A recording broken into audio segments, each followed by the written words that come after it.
ಇದು ಮೈತ್ರಿ ಪಾಳ್ಯದ master exclusive. ರಾಜ್ಯದಲ್ಲಿ ಹೆಸರಿಗೆ ಮಾತ್ರ ಬಿಜೆಪಿ ವಿರೋಧ ಪಕ್ಷ, ಆದರೆ ಕೆಲಸದಲ್ಲಿ ಜೆಡಿಎಸ್ ಪಕ್ಷವೇ ಅಸಲಿ ವಿರೋಧ ಪಕ್ಷನ. ಬಿಜೆಪಿಗೆ ಕಾಂಗ್ರೆಸ್ಗಿಂತಲೂ ಜೆಡಿಎಸ್ನದ್ದೇ ಆತಂಕವಂತೆ. ಇದು ಮೈತ್ರಿ ಪಾಳ್ಯದ ಮಾಸ್ಟರ್ ಎಕ್ಸ್ಕ್ಲೂಸಿವ್. ರಾಜ್ಯದಲ್ಲಿ ಹೆಸರಿಗೆ ಮಾತ್ರ ಬಿಜೆಪಿ ವಿರೋಧ ಪಕ್ಷ, ಆದರೆ ಕೆಲಸದಲ್ಲಿ ಮಾತ್ರ ಜೆಡಿಎಸ್ ಪಕ್ಷವೇ ಅಸಲಿ ವಿರೋಧ ಪಕ್ಷನ. ಹೈಪರ್ ಆಕ್ಟಿವ್ ಆಗಿ ಕೆಲಸ ಮಾಡ್ತಾ ಇರುವುದು ಜೆಡಿಎಸ್. ಬಿಜೆಪಿಗೆ ಕಾಂಗ್ರೆಸ್ಗಿಂತಲೂ ಜೆಡಿಎಸ್ನದ್ದೇ ಭಯ. ಬಿಜೆಪಿ ನಾಯಕರಿಗೆ ಕುಮಾರಸ್ವಾಮಿಯದ್ದೇ ಭಯನ. ರಾಜ್ಯ ರಾಜಕೀಯದಲ್ಲಿ ಕೇಳಿ ಬರ್ತಾ ಇದೆ ಹೀಗೊಂದು ಗುಸುಗುಸು. ದಳಪತಿಯ ವೇಗಕ್ಕೆ ಕಮಲ ನಾಯಕರೇ ಫುಲ್ ಸೈಲೆಂಟ್ ಆಗಿದ್ದಾರೆ. ಬಿಡದಿ ವಿಚಾರದಲ್ಲಿ ಡಿಕೆಶಿಗೆ ಎಚ್ಡಿಕೆ ಆಟಂ ಬಾಂಬ್ ಬಿಟ್ರು. ಹಳೆ ಮೈಸೂರು ಕೋಟೆಯಲ್ಲಿ ಎಚ್ಡಿಕೆ ಫುಲ್ ಮಿಂಚಿಂಗ್. ಡಿಕೆಶಿ ವರ್ಸಸ್ ಎಚ್ಡಿಕೆ ಫೈಟ್ ನಲ್ಲಿ ಬಿಜೆಪಿ ಸೈಡ್ ಲೈನ್ ಆಗ್ತಾ ಇರೋದಂತೂ ನಿಜ ಅನ್ನುವಂಥ ಮಾತು ಕೇಳಿ ಬರ್ತಾ ಇದೆ. ಯಾಕಂದ್ರೆ ಹೈಪರ್ ಆಕ್ಟಿವ್ ಆಗಿರೋದು ಜೆಡಿಎಸ್. ಕುಮಾರಸ್ವಾಮಿ ಅವರೇ SIR ವಿಚಾರ ಇರಬಹುದು ಅಥವಾ ಬಿಡದಿ ಟೌನ್ಶಿಪ್ ವಿಚಾರ ಇರಬಹುದು, ಹೀಗೆ ಪ್ರತಿಯೊಂದರಲ್ಲೂ ಕೂಡ ಜೆಡಿಎಸ್ ಸಕ್ರಿಯವಾಗಿರುವಂಥದ್ದು. ಒಂದು ರೀತಿಯಲ್ಲಿ ಬಿಜೆಪಿ ನುಂಗಲಾರದ ಬಿಸಿ ತುಪ್ಪ ಅನ್ನುವಂತಾಗಿದೆ. ಯಾಕಂದರೆ ಬಿಜೆಪಿಗೆ ಹೆಚ್ಚಾಗಿ ಈಗ ಕಾಡ್ತಾ ಇರುವಂಥದ್ದು ಜೆಡಿಎಸ್ನದ್ದೇ ಆತಂಕ. ಹಿಂದಿನ ಒಂದಷ್ಟು ವಿಚಾರವನ್ನು ನೋಡಿದಾಗ ಕಮಲ ನಾಯಕರಿಗೆ ಈಗ ತಳಮಳ ಶುರುವಾಗಿರುವುದು ಜೆಡಿಎಸ್ನ ಮುಂದಿನ ದಿನಗಳಲ್ಲಿ ಜೆಡಿಎಸ್ ಯಾವ ರೀತಿ ನಡೆಯನ್ನು ಅನುಸರಿಸಬಹುದು ಅಂತ. ಅಂದರೆ NDA ಮಿತ್ರ ಪಕ್ಷವಾಗಿರುವಂಥ ಜೆಡಿಎಸ್ನ ನಾಯಕರು ಇರುವಂತಹ ಆ ಒಂದು ಹೈಪರ್ ಆಕ್ಟಿವ್ ಅನ್ನುವಂಥದ್ದು ಬಿಜೆಪಿಯಲ್ಲಿ ಕಾಣಿಸ್ತಾ ಇಲ್ಲ. ನೋಡಿ, ನಾವು ಗಮನಿಸ್ತಾ ಹೋದರೆ ಆಡಳಿತಾರೂಢ ಸರ್ಕಾರದ ಕಾಂಗ್ರೆಸ್ ಸರ್ಕಾರದ ವೈಫಲ್ಯಗಳನ್ನು ಜನತೆಯ ಮುಂದಿಡುವಲ್ಲಿ ಬಿಜೆಪಿ ಎಲ್ಲೋ ಒಂದು ಕಡೆ ವಿಫಲವಾಗ್ತಾ ಇದೆ. ಆದರೆ ಜೆಡಿಎಸ್ ಅದನ್ನ ಸದ್ಬಳಕೆ ಮಾಡ್ಕೋತಾ ಇದೆ ಮತ್ತು ಆಡಳಿತಾರೂಢ ಕಾಂಗ್ರೆಸ್ನ ವೈಫಲ್ಯಗಳನ್ನು ಜನತೆಯ ಮುಂದಿಡುವಲ್ಲಿ ಮುಂದೆ ಇದೆ. ಬಿಡದಿ SIR ವಿಚಾರ ಬಿಜೆಪಿ ಹೈಕಮಾಂಡ್ ಗಮನಕ್ಕೂ ತಂದಿದ್ದು ಎಚ್ಡಿಕೆ. ಬಿಡದಿ ವಿಚಾರದಲ್ಲಿ ಒಂದು ಹಂತದ ಗೆಲುವು ಸಾಧಿಸಿದ್ದು ಕುಮಾರಸ್ವಾಮಿ. ಎಚ್ಡಿಕೆ ವೇಗ ನೋಡಿ ಬಿಜೆಪಿ ನಾಯಕರು ಫುಲ್ ಸೈಲೆಂಟ್ ಆಗಿದ್ದಾರೆ.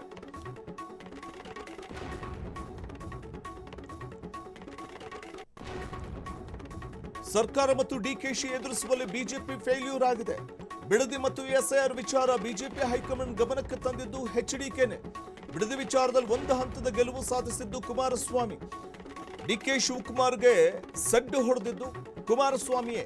ಎಚ್ಡಿಕೆ ವೇಗ ನೋಡಿದ್ರೆ ಮುಂದೆ ಮೈತ್ರಿ ಸರ್ಕಾರ ಬಂದ್ರೆ ಎಚ್ಡಿಕೆನೇ CM ಅನ್ನುವಂಥ ಒಂದು ಟಾಕ್ ಶುರುವಾಗಿರುವಂಥದ್ದು ನಡುಕವನ್ನ ಸೃಷ್ಟಿ ಮಾಡ್ತಾ ಇದೆ ಬಿಜೆಪಿಗೆ. ಸರ್ಕಾರ ಮತ್ತು ಡಿಕೆಶಿ ಎದುರಿಸುವಲ್ಲಿ ಬಿಜೆಪಿ ಫೇಲ್ ಆಗ್ತಾ ಇದೆ.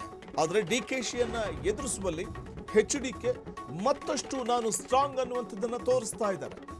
ಎಚ್ಡಿಕೆಯ ವೇಗ ನೋಡಿದಾಗ ಮುಂದಿನ ದಿನಗಳಲ್ಲಿ 2028ರ ವಿಧಾನಸಭಾ ಚುನಾವಣೆಯಲ್ಲಿ ಮೈತ್ರಿ ಮುಖೇನ ಚುನಾವಣೆ ಎದುರಿಸಿ ಬಿಜೆಪಿ ಜೆಡಿಎಸ್ ಎರಡೂ ಕೂಡ ಅಧಿಕಾರದ ಗದ್ದುಗೆಯನ್ನು ಏರುವಂತಹ ಹಂತಕ್ಕೆ ಬಂದ್ರೆ ಆಗ ಕುಮಾರಸ್ವಾಮಿಯೇ ಮುಖ್ಯಮಂತ್ರಿ ಆಗ್ತಾರೆ ಅನ್ನುವಂಥ ಒಂದಷ್ಟು ಗುಸುಗುಸು ಕೇಳಿ ಬರ್ತಾ ಇದೆ.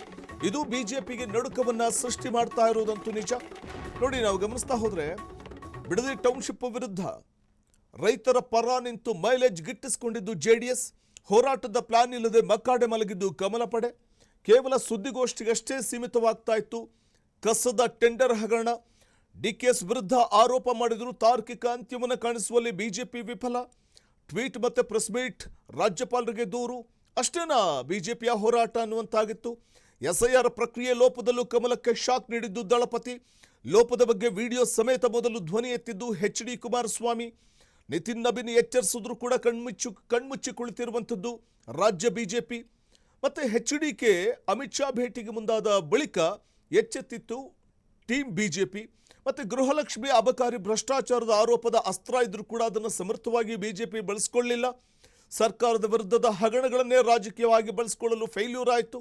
ಯಾವೊಂದು ಹೋರಾಟವನ್ನು ತಾರ್ಕಿಕ ಅಂತ್ಯಕ್ಕೆ ಕೊಂಡೊಯ್ತಾ ಇಲ್ಲ ಬಿಜೆಪಿ. ಆದರೆ ಜೆಡಿಎಸ್ ಮಾತ್ರ ಹೈಪರ್ ಆಕ್ಟಿವ್ ಆಗಿದೆ. ಈ ಬಗ್ಗೆ ಮತ್ತಷ್ಟು ಮಾಹಿತಿಯನ್ನು ಪಡೆಯೋಣ. ನಮ್ಮ ಪ್ರತಿನಿಧಿ ಮಾರುತಿ, ರಾಜ್ಯ ರಾಜಕೀಯದಲ್ಲಿ ಕೇಳಿ ಬರ್ತಾ ಇರುವಂತಹ ಗುಸುಗುಸು ಅಂದ್ರೆ ಈ ದಳಪತಿ ವೇಗಕ್ಕೆ ಒಂದ್ ಕಡೆ ಕಮಲ ನಾಯಕರೇ ಸೈಲೆಂಟ್ ಆಗಿದ್ದಾರೆ. ಕಾಂಗ್ರೆಸ್ಗಿಂತ ಜೆಡಿಎಸ್ನದೇ ಭಯನ ಅಂತ. ಮತ್ತೆ ಮುಂದೆ ಮೈತ್ರಿ ಮುಖೇನ ಏನಾದರೂ 2028ಕ್ಕೆ ಅಧಿಕಾರಕ್ಕೆ ಬಂದ್ರೆ ಬಿಜೆಪಿ ಅಂದ್ರೆ ಹೆಚ್ಚಿನ ಒಂದು ಓಟನ್ನು ಗಿಟ್ಟಿಸ್ಕೊಂಡ್ರೆ ಬಿಜೆಪಿ ಮತ್ತು ದಳ, ಆಗ ಸಿಎಂ ಆಗೋದು HDK ಅನ್ನುವಂಥ ಒಂದು ಆತಂಕ ಕೂಡ ಕಮಲಪಾಳ್ಯ ಕಾಡ್ತಾ ಇದೆ ಅಂತ ಗಮನಿಸಿದ್ರೆ ನಾವು ಎಲ್ಲ ಒಂದ್ ಕಡೆ ಬಿಜೆಪಿಗೆ ಕಾಂಗ್ರೆಸ್ಗಿಂತ HDK ಆತಂಕವೇ ಹೆಚ್ಚಾಗಿ ಕಾಡ್ತಿದೆ ಎಂಬುದನ್ನ ಕಾಣ್ತಿರೋದು. ಪ್ರಮುಖವಾಗಿ ಇತ್ತೀಚಿನ ಹೋರಾಟಗಳನ್ನ ನಾವು ಗಮನಿಸಿದ್ರೆ ಬಿಡದಿ ಟೌನ್ಶಿಪ್ ವಿಚಾರ ಆಗಿರ್ಬೋದು, SIR ವಿಚಾರ ಆಗಿರ್ಬೋದು, ಎಲ್ಲವೂ ಕೂಡ ಎಲ್ಲೋ ಒಂದ್ ಕಡೆ ಅಧಿಕೃತ ವಿಪಕ್ಷ ಸ್ಥಾನದಿಲ್ಲದಂತ ಬಿಜೆಪಿ ಅತಿ ಹೆಚ್ಚು ಸದ್ದು ಮಾಡ್ಲಿಲ್ಲ. 18 ಸ್ಥಾನಗಳನ್ನ ಹೊಂದಿರುವಂತಹ HDK ಸಾಕಷ್ಟು ಸದ್ದು ಮಾಡಿದ್ರು. ಅದರಲ್ಲೂ ಹಳೆ ಮೈಸೂರು ಭಾಗದಲ್ಲಿ ಮತ್ತಷ್ಟು ಯಶಸ್ವಿಯಾಗುವಲ್ಲಿ ಈ ಎರಡು ಹೋರಾಟಗಳು ಅವ್ರಿಗೆ ಕಾರಣ ಆಯ್ತು. ಪ್ರಮುಖವಾಗಿ ಇತ್ತೀಚೆಗೆ ನಾವು ಗಮನಿಸಿದ್ರೆ ಬಿಡದಿ ಟೌನ್ಶಿಪ್ 3 ತಿಂಗಳು ಮುಂದಕ್ಕೆ ಹೋಗೋಕೆ ಕಾರಣ HDK. ಯಾಕೆಂದ್ರೆ ದೇವೇಗೌಡರು ನೇರವಾಗಿ ನಾನು ಧರಣಿ ಕೂರ್ತೀನಿ ಅಂತ ಹೇಳ್ತಾರೆ. ಅಕ್ರಮವಾಗಿ ಜಮೀನನ್ನ ಪಡೆಯುವ ಪ್ರಯತ್ನ ಈ ಕಡೆ ಕಾಂಗ್ರೆಸ್ ಸರ್ಕಾರದಿಂದ ಆಗ್ತಿದೆ ಅಂತ ಆರೋಪ ಮಾಡ್ತಾರೆ. ಇವೆಲ್ಲವೂ ಕೂಡ ಗಮನಿಸಿದಂತ ಸರ್ಕಾರ ಒಂದು ಕಮಿಟಿಯನ್ನ ಮಾಡುತ್ತೆ, ಮತ್ತೆ 3 ತಿಂಗಳು ಮುಂದೂಡಿಕೆಯನ್ನ ಮಾಡುತ್ತೆ, ಮತ್ತೆ ಯಾವುದೇ ಕಾರಣಕ್ಕೂ ಜಮೀನನ್ನ ನಾವು ಬಲವಂತವಾಗಿ ಪಡೆಯಲ್ಲ ಅಂತ ಕೂಡ ನೀಡುತ್ತೆ. ಇದು HDK ಯಶಸ್ವಿಗೆ ಕಾರಣ ಆಗುತ್ತೆ. ಮತ್ತೆ ಅವ್ರ ಮೈಲೇಜ್ ಕೂಡ ಹಳೆ ಮೈಸೂರು ಭಾಗದಲ್ಲಿ ಹೆಚ್ಚಾಗುತ್ತೆ.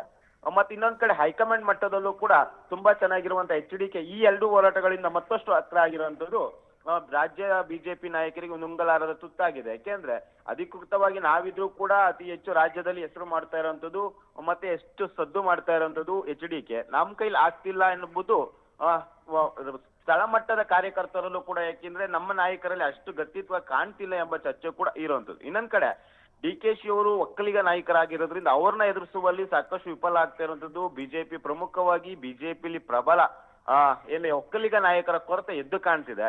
ಹೀಗಾಗಿ HDK ಇವೆಲ್ಲದರಲ್ಲೂ ಯಶಸ್ವಿ ಆಗ್ತಿದ್ದಾರೆ. ಇದರಿಂದ ಮುಂದಿನ 2028 ಚುನಾವಣೆಯಲ್ಲಿ ಮೈತ್ರಿಯಲ್ಲೇ ಹೋಗಿದ್ದೇ ಆದಲ್ಲಿ, ಒಂದು ವೇಳೆ JDS ಬಿಜೆಪಿ ಮೈತ್ರಿ ಅಧಿಕಾರಕ್ಕೆ ಬಂದಿದ್ದೇ ಆದಲ್ಲಿ CM ಯಾರಾಗ್ತಾರೆ ಎಂಬ ಚರ್ಚೆಯೂ ಕೂಡ ಪ್ರಬಲವಾಗಿ ಕೇಳಿ ಬರ್ತಿದೆ. ಅದರಲ್ಲಿ ಪ್ರಮುಖವಾಗಿ HDK ಹೆಸರೇ ಕೇಳಿ ಬರ್ತಿದೆ. ಯಾಕೆಂದ್ರೆ ಇತ್ತೀಚಿನ ರಾಜಕೀಯ ಬೆಳವಣಿಗೆ, ಮೈಲೇಜ್ ವಿಚಾರದಲ್ಲಾಗಿರ್ಬೋದು, ಪಕ್ಷ ಸಂಘಟನೆ ವಿಚಾರದಾಗಿರ್ಬೋದು, ಎಲ್ಲವೂ ಕೂಡ JDSಗೆ ಅತಿ ಹೆಚ್ಚು ಪ್ರಬಲವಾಗಿ ಕಾಣ್ತಿದೆ. DKಶಿ ವಿರುದ್ಧ ತಡೆತಟ್ಟುವಂತ ಪ್ರಬಲ ನಾಯಕ ಕೂಡ HDK ಆಗಿರೋದ್ರಿಂದ ಮುಂದಿನ ದಿನಗಳಲ್ಲಿ ಅವರೇ CM ಆಗ್ತಾರೆ ಎಂಬ ಚರ್ಚೆ ಜೋರಾಗಿರೋದ್ರಿಂದ ಇದು ಬಿಜೆಪಿ CM ಆಕಾಂಕ್ಷಿ ಆಗಿರುವಂತ ನಾಯಕರಲ್ಲಿ ಹೆಚ್ಚಿನ ಆತಂಕ ತಂದುಕೊಡ್ತಿದೆ. ಇದರಿಂದಾಗಿ ನಾವ್ ಯಾರ ವಿರುದ್ಧ ಹೋರಾಟ ಮಾಡ್ತಿದೀವಿ ಅನ್ನೋ ಚಿಂತನೆ ಬಿಜೆಪಿಯಲ್ಲೂ ಇದೆ. ಅದೇ ರೀತಿಯಾದ ಕಾಂಗ್ರೆಸ್ಗೂ ಕೂಡ HDK ಭಯ ಉಂಟಾಗಿದೆ. ಹೀಗಾಗಿ ಯಾರಾಗ್ತಾರೆ ಎಂಬ ಚರ್ಚೆಗೆ ಈಗ ಒಂದ್ ರೀತಿಯಾದ ಉತ್ತರ ಸಿಗುವ ಹಂತಕ್ಕೆ ಬಂದಿರುವಂತದ್ದು. ಇದು ಬಿಜೆಪಿಗೆ ನುಂಗಲಾರದ ತುತ್ತಾಗಿರುವಂತದ್ದು. ಬಿಡದಿ ಹೋರಾಟದಲ್ಲಿ ಕುಮಾರಸ್ವಾಮಿ ಯಶಸ್ವಿ ಆದ ನಂತರ ನಿನ್ನೆ ನಾವು ಬಿಡದಿ ರೈತರ ಪರ ಇದ್ದೇವೆ, ನಾವು ಪಾದಯಾತ್ರೆ ಮಾಡ್ತಿದ್ದೇವೆ ಅಂತ ಅನೌನ್ಸ್ ಮಾಡಿದ್ದಾರೆ. ಆದ್ರೆ ಇದಕ್ಕಿಂತ ಮುಂಚೆ ಕೇವಲ ಸುದ್ದಿಗೋಷ್ಠಿ ಮತ್ತೆ ಒಂದು ಟ್ವೀಟ್ ಮಾಡುವ ಮೂಲಕ ಸುಮ್ಮನಾಗ್ತಿದ್ದಂತ ಬಿಜೆಪಿ ಈಗ ಸಡನ್ ಆಗಿ ಎಚ್ಚೆತ್ಕೊಂಡಿರುವಂತದ್ದು. ಇದು ಒಂದು ರೀತಿಯಾದ HDK ಭಯ ಬಿಜೆಪಿ ಕಾಡ್ತಿದ್ಯಾ ಎಂಬ ಪ್ರಶ್ನೆ ಕೂಡ ಮೂಡ್ತಿರುವಂತದ್ದು. ವಸಂತ, ಧನ್ಯವಾದ ಮಾರುತಿ ತಮ್ಮೆಲ್ಲ ಮಾಹಿತಿಗಾಗಿ.